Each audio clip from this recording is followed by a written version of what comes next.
اعوذ باللہ من الشیطان الرجیم بسم اللہ الرحمن الرحیم۔ ویورز السلام علیکم۔ ویورز میں ہوں آپ کا میزبان سید احمد سمیع اور آپ دیکھ رہے ہیں سید احمد سمیع یوٹیوب چینل راولپنڈی اسلام آباد سے۔ ویورز بہت ہی امپورٹنٹ خبریں ہیں اور خبروں میں سب سے پہلی خبر یہ ہے کہ چیف جسٹس پاکستان عمر عطا بندریال اور حکومت کے درمیان میں ٹھن گئی۔ وہ اس لیے ٹھن گئی کہ جو سپریم کورٹ کے اندر مزید ججز اپوائنٹ کرنے ہیں یہ ہائی کورٹ سے آتے ہیں۔ ہائی کورٹس کے جو ججز ہوتے ہیں وہ پھر ایک پینل ہوتا ہے، وہ ریکمینڈ کرتا ہے اور وہ جو ہوتے ہیں سپریم کورٹ کے اندر پروموٹ ہو کر آ جاتے ہیں۔ تو اس کے اندر نواز شریف نے مداخلت کی اور مداخلت کے ثبوت بھی ہیں، اور کچھ جو ان کے جسٹس قاضی فائز عیسیٰ ٹائپ کے جو لوگ ہیں گے انہوں نے وہ بیٹھے تو سپریم کورٹ کے اندر ہیں لیکن ماؤتھ پیس جو ہیں اور پروٹیکٹر جو ہیں وہ ان کے نون لیگ کے ہیں۔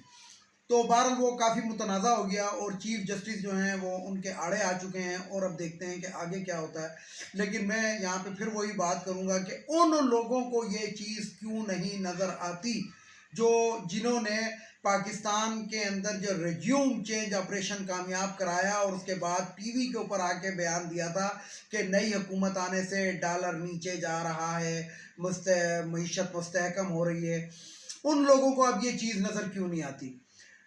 پھر وہی والا سوال آتا ہے کہ پرزنر وینیں کس نے منگائی تھی؟ وزیر اعظم تو عمران خان تھا، اور عمران خان کو کس نے مجبور کیا تھا؟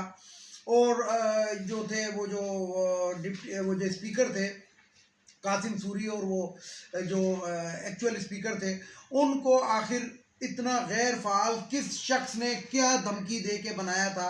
تو یہ وہی جگہ ہے، وہی چیز ہے کہ ایک ہی شخص نے سارا کچھ کرایا تھا جو کہ چودھری اعتزاز احسن صاحب نے لاہور ہائی کورٹ کے ہاتھے میں کھڑے ہو کر کہا۔ دوسری طرف مریم صفدر کی حالت وہ ہو گئی ہے کہ وہ ایون فیلڈ میں چھپی ہوئی ہے کہ باہر نہیں نکل رہی، کیونکہ وہاں پہ بھی کتیان بلیان بیستان ہو رہی ہے، کیونکہ وہ جو ہی نکلتی ہے تو چورنی اور چورنی کے نعرے لگنا شروع ہو جاتے ہیں۔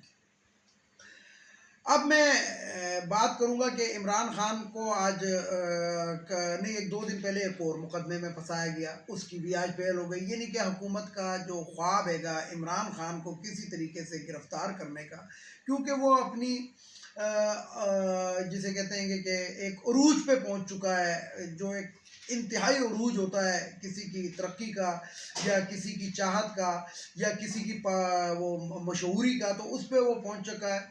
اور یہ جو امپورٹنٹس ہے یہ اس کو کسی نہ کسی طریقے سے گرانا چاہتے ہیں، نااہل کرنا چاہتے ہیں، لیکن چیف الیکشن کمشنر کے بھی ہائی کورٹس نے ہاتھ باندھ دیے، اور دوسری جانب یہ ہے کہ لوگوں کا جو رجحان ہے اس کو دیکھنے کے باوجود ہر کسی کی کانپیں ٹانگ رہی ہیں کہ اگر ہم یہ کر بھی دیں تو ہوگا کیا اور اس کے بعد کیا ہونا ہے۔ اس ڈر کی وجہ سے آج تک عمران خان کو یہ نااہل قرار نہیں دے سکے، کیونکہ پاکستان کے عوام یہ سمجھ چکے ہیں کہ یہ پلانٹڈ قسم کا ایک کام ہونے والا ہے یا کرنے کی کوشش کی جائے گی۔ لیکن اگر اس قسم کا کام ہوا تو پاکستان کے اندر وہ ہوگا کہ جو یہ سوچ بھی نہیں سکتے، جو نااہل کرنے والے ہیں، جو نااہل کروانے والے ہیں، اور جو نااہل کے ان کے جو سپورٹرز ہیں جن کو کہتے ہیں کہ مددگار، ان کو بھی پاکستان میں پھر جگہ نہیں ملے گی۔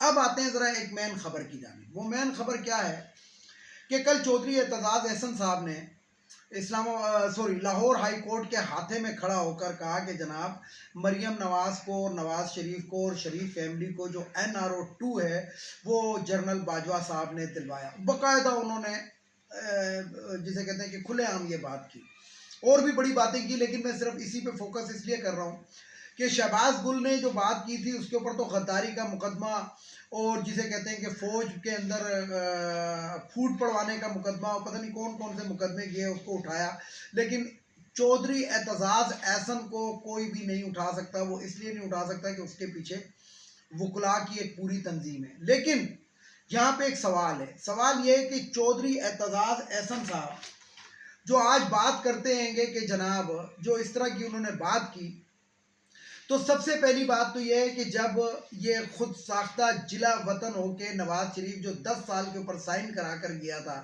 جب اس کو پاکستان آنے نہیں دیا جاتا تھا، جب پاکستان یہ آنے کی کوشش کرتا تھا تو وہ جو اس کے جو گارنٹر تھے وہ اس کو واپس اپنے ساتھ لے جاتے تھے، تو جس ٹائم یہ پاکستان آیا تو چودھری اعتزاز احسن صاحب آپ اس شخص کو پاکستان لانے والے شخص ہیں. آپ کی عزت اپنی جگہ پہ، لیکن جہاں پہ آپ کا دوغلا معیار ہوگا بالکل ہم آپ کو بتائیں گے، لوگوں کو بتائیں گے، عوام کو بتائیں گے. NRO 1 دلانے کے اندر آپ کا بہت بڑا کردار تھا. پھر آپ نے افتخار چودھری کے ساتھ مل کے جو پاکستان کے اندر کیا، جو عدالتوں کی آزادی کے نام پہ جو کچھ آپ نے، کیونکہ آپ اس چیز کے اس کمپلین کے روئے رواں تھے. اب ہوتا کیا ہے؟ اب ہوتا یہ ہے کہ جب یہ سب کچھ آپ کرتے رہے، اب آپ کی پارٹی ان کی قومی اسمبلی کے اندر کولیشن پارٹنر ہے. PDM کے نام سے جو ایک مکروہ قسم کا ایک جسے کہتے ہیں گروہ وجود میں آیا، اس کے اندر آپ کی پارٹی جو ہے وہ جو پاکستان کی تیسری بڑی فی الحال پارٹی ہے تو وہ اس کے اندر موجود ہے.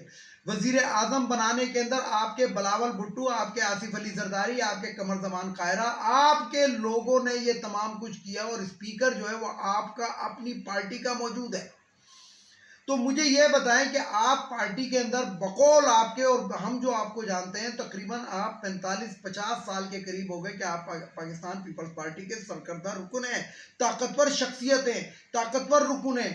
جو میں نے اس وقت بھی ایک بات کہی تھی کہ جب وہ عمران خان اپنا دھرنا لے کے پارلیمنٹ ہاؤس کے باہر بیٹھا ہوا تھا ڈی چوک میں، تو آپ نے نواز شریف کو اور یہ جو تھا آپ کا چودھری، یہ چکری والا چودھری جو اس وقت وزیر داخلہ تھا، تو آپ نے باقاعدہ اسپیچ کی تھی ایک قومی اسمبلی کے اندر، اور اس کے اندر آپ نے باتیں کی تھی کہ میرا کوئی پپو پٹواری نہیں ہے، اور ایک LNG کا جو اگر میرے اوپر وہ ہے تو آپ میری بیوی نے وہ لی ہے گی، اس کی ایجنسی لی ہے. تو مجھے صرف یہ بتائیں کہ جب آپ اس وقت ان کے خلاف بولے تھے، لیکن نواز شریف کو وزیر اعظم بنوانے کے اندر آپ کا ہاتھ تھا، اس لیے کہ اس شخص کو آپ لے کر آئے تھے. پھر آپ عدالتوں کے اندر جانے پہچانے شخص ہیں، بیرسٹر ہیں، بہت اعلیٰ درجے کے وکیل ہیں. جب یہ عدالتیں جو ہیں اس کو ریلیف دے رہی تھی تو آپ نے بذات خود ان مقدمات کے اندر کیوں نہیں پیروی کی؟ آپ خود چاہتے، آپ کو کوئی نہیں روک سکتا، آپ عدالت کا معاون بن سکتے ہیں، آپ عدالت کو یہ کہہ سکتے ہیں، آپ ٹی وی ٹاکس کے اندر کہہ سکتے ہیں، آپ کے پاس مختلف ذرائع ہیں. اس وقت آپ نے یہ باتیں کیوں نہیں کی؟ اب جب وہ مریم جو ہے اپنا پاسپورٹ لے کے باہر جا چکی ہے، نواز شریف کو NRO ملنے کی اور زیادہ اسپیڈ تیز ہو گئی ہے، تو اب آپ نے اسٹیبلشمنٹ کے اوپر گند اچھالنا شروع کیا ہے. یہ گند آپ کو اس وقت اچھالنا چاہیے تھا کہ جب اس کی شروعات تھی، تو ہو سکتا ہے کہ یہ چیز رک جاتی. پھر آپ مجھے بتائیں کہ صرف ایک ووٹ کے اوپر یہ حکومت قائم ہے، 1 سے 2 ووٹوں کے اوپر یہ حکومت قائم ہے. تو آپ کے جب پیپلز پارٹی کے اندر 50 سالہ خدمات ہیں، تو کوئی 2 اشخاص ایسے نہیں ہیں کہ جو آپ کے نظریے سے متفق ہوں، یا آپ جب پارٹی کے اندر اتنے طاقتور قسم کے انسان ہیں تو کیا آپ اپنی پارٹی کو یہ نہیں کہہ سکتے کہ تم ان چوروں کا ساتھ دے رہے ہو؟ نہیں، وہاں پہ میٹھا میٹھا ہپ ہپ اور کڑوا کڑوا تھو تھو والی تو بات نہیں کریں نا آپ، کہ جو آپ کے مفاد کے اندر چیز ہے، جو آپ کی پارٹی کے آنے والے دنوں میں مفاد کی چیز ہے کہ وہ آپ نے فوراً جناب ہائی کورٹ کے ہاتھے میں کھڑے ہو کر کہہ دی. لیکن قومی اسمبلی کے اندر اور سینٹ کے اندر آپ ان لوگوں کے ساتھ بیٹھے ہوئے، آپ کی پارٹی ان کے ساتھ بیٹھی ہوئی ہے، آپ باقاعدہ خود سینیٹر ہیں، آپ کا کام ہے آپ سینٹ کے اندر اس چیز کی مخالفت کریں، آپ بل مت پاس ہونے دیں، آپ ان کو مت آنے دیں، آپ اس کے اندر احتجاج بلند کریں، کم از کم کالی پٹی باندھ کے جائیں. لیکن آپ تو اس قسم کی کوئی حرکت نہیں کرتے، اور ایون کہ آپ کی پارٹی بھی نہیں کرتی. بلاول بھٹو جو ہے جس دن سے وزیر خارجہ بنا ہے، یہ مجھے بتائیں کہ وہ 7 دن پاکستان میں رہا اور اب یہ 5واں 6واں دن ہے، باقی وہ باہر رہا. تو آخر کیا بات تھی؟ یعنی کہ آپ نے کیا دنیا کی سیر پاکستان کے پیسے سے اس کو کروا؟ آپ کی ہی پارٹی ہے، آصف علی زرداری آپ کی ہی پارٹی کا چیئرمین ہے. جتنے بھی لوگ ہیں جن پہ کرپشن کے داغ ہیں گے پاکستان پیپلز پارٹی کے اندر، میں آپ کو بتاؤں کہ پاکستان پیپلز پارٹی کے اندر اگر کوئی شخصیت ہے گی جس کی ہم عزت کرتے تھے تو وہ فوت ہو چکی، اس کا نام فوزیہ وہاب تھا. کہ وہ عورت جو تھی وہ 100 مردوں کے اوپر اس لیے بھاری ہو جاتی تھی کہ وہ حق اور سچ کی بات کرتی تھی، اور جس ٹائم وہ فوت ہوئی ہیں تو ان کے احساسات بھی اتنے نہیں نکلے. لیکن آپ مجھے بتائیں ایل پی جی کے ٹھیکے بھی آپ نے اپنی بیوی کو دلائے، بیوی نے لیے یا آپ نے لیے، بات ایک ہی ہے. یہ نہیں ہوتا کہ جی ساکھ ڈار کی طرح کہ نہیں جی یہ مکان تو میری بیوی کا، بیوی جہیز میں لے کر آئی تھی، آپ ہی کی شادی کے بعد ملا ہے تو اس کا مطلب آپ کا، آپ نے سب کچھ کیا ہے. تو اسی طریقے سے ایل پی جی کا ٹھیکہ جس کے اندر بدنام زمانہ وہ ٹھیکہ ہے، وہ آپ اس وقت وزیر قانون تھے اور پھر وہ آپ ہی کے توسط سے ملا ہے. تو ایسی باتیں مت کریں. آپ نے اگر عملی قدم اٹھانا ہے، ان کے این آر او کو روکنا ہے، تو آپ کے پاس قومی اسمبلی کا فورم موجود ہے.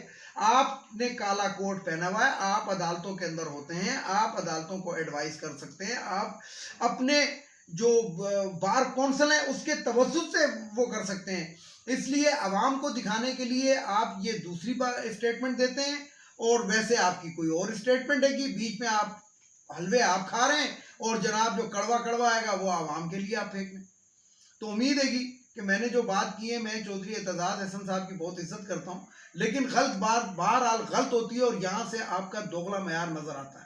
ویڈیو کو لائک کریں، شیئر کریں، سبسکرائب کریں، بیل آئیکن کے بٹن کو ضرور دبائیں تاکہ میری نیکسٹ ویڈیو آپ کو مل سکے. اس کے ساتھ ہی اجازت چاہتا ہوں تمام دیکھنے والے سننے والوں کو. اللہ حافظ. اور آخر میں وہی نعرہ، پاکستان زندہ باد.